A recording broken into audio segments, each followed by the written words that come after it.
Я Сергей Писаренко. Я Евгений Никишин. Актер. Значит, ребята, я хочу сказать всем, кто кому не безразличны события, происходящие в Украине. Мы сейчас здесь. Мы видим все, как происходит на самом деле. Нельзя называть это операцией, это война. Самая настоящая война. Над нами пролетали ракеты, взрывались снаряды. Мы видели, как взорван роддом, в котором должна была рождаться моя дочь.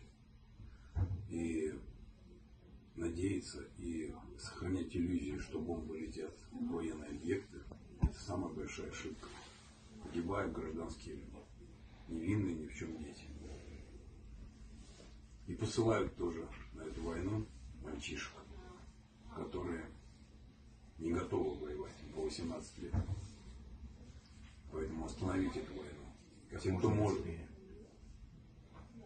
Иначе не будет ни России, ни Украины. Срочно остановите всех, кто может, призываем.